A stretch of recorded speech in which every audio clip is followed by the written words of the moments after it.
powerful, ghostly arms closed around Aki's neck and had no intention of letting her go. No oxygen, and when the last of his strength was gone, he closed his eyes, sinking into a vision. He was once again in a cozy restaurant. Across from him sat Himeno, handing him a cigarette. She kept trying to teach her friend how to smoke, but he kept refusing. Eventually, the hunter agreed to try the habit, but he would only smoke one cigarette, no more. It turned out that Aki wasn't of legal age to smoke yet, so the girl was a little upset. The cigarette had to be returned. They decided to keep it for the future. When Aki opened his eyes, he was on the ground, and surprisingly, he was still alive. The ghostly demon held out his fist containing the cigarette from his memories. Aki took it. A feeling of bitterness for his former friend came over him. He stood up and picked up the katana, ready to finish what he had started. Just then, he remembered that the demon had no eyes and was only guided by fear. After what the boy had been through, he didn't feel any fear. He didn't have much time left anyway. Aki confidently and calmly climbed on top of the demon and blew its head off. This threw Akane into shock and confusion. The girl wanted to summon a demon snake when she suddenly realized that a sharp blade was already placed near her throat. It was Carbonite. Meanwhile, Denji and Power were riding in the elevator. On the way, the girl grabbed the arm of one of the zombies and ate it with gusto. The guy had an overwhelming feeling of disgust. But then they were just arriving. A crowd of the Walking Dead had accumulated on the floor. Denji just wanted to move on quietly and peacefully, but that wasn't part of Power's plan. She ran with a triumphant shout and ran straight into the crowd. Taking advantage of the moment, Denji took off on his own. The fight with the dead had lifted the girl's morale and cheerfulness. She was excited to kill zombies and feeling like a real heroine.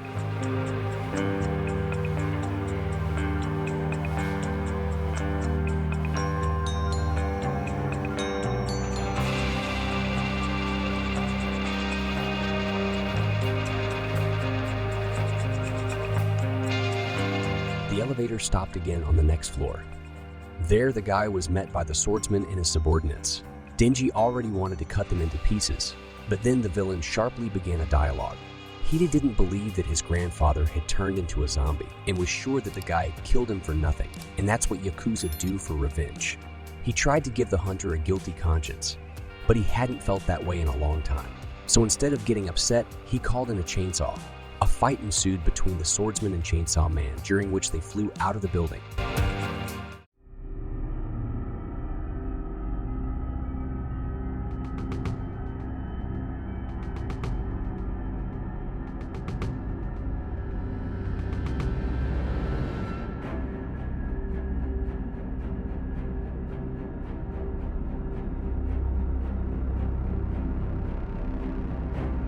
On the roof of one of the buildings, their fight continued. The swordsman aggressively attacked the hunter while the hunter tried to counterattack.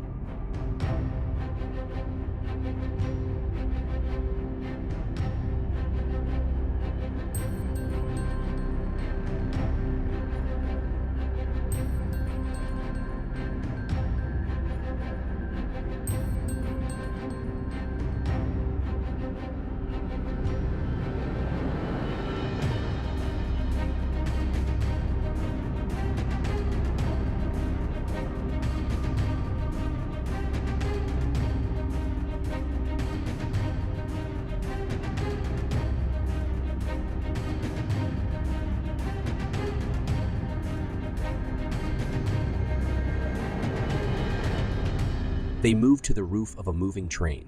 The swordsman continued the dialogue and asked his opponent what he was fighting for. He didn't answer the question but rushed to the attack.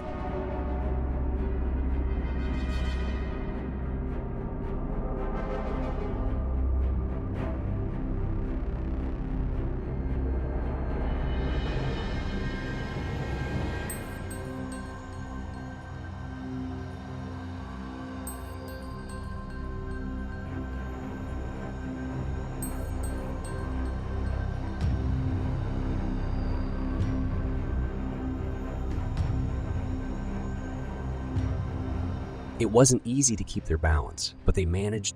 Suddenly, the swordsman jumped on his opponent from above, and they found themselves inside the wagon. Trying to protect the girl, Denji lost his left arm.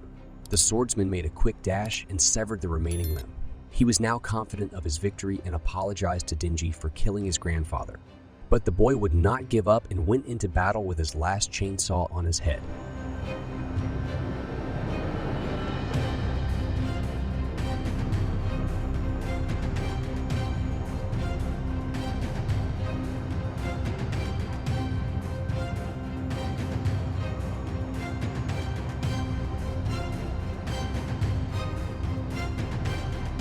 After the blow, the blade broke off. Now it was definitely the end. But not for Denji. He sawed his opponent in half with the chainsaw on his leg.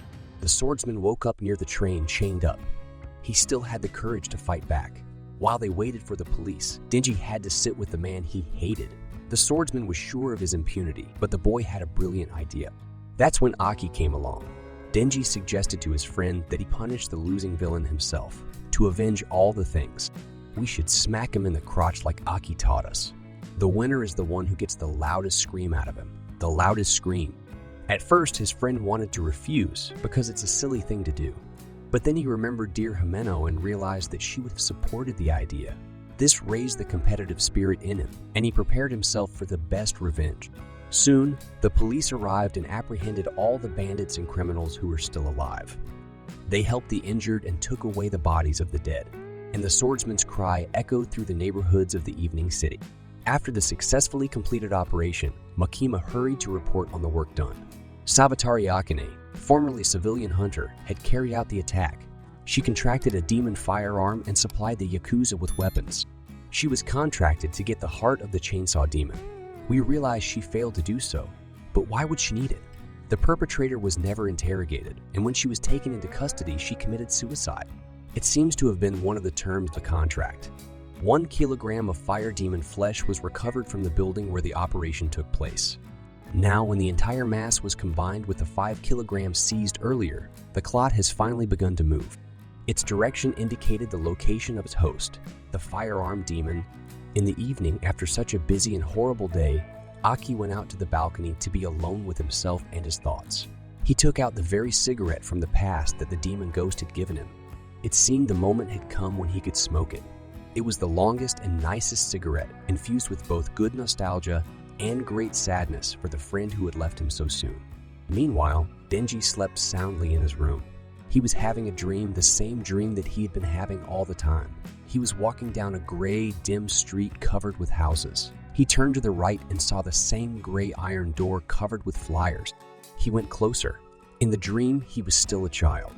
Behind the door on the other side, he heard Pachita's voice. It made him very happy. Would he see his best friend again? At least in his dreams, he wanted to pet his demon cub. The boy was about to open the door, but his friend told him not to open the door.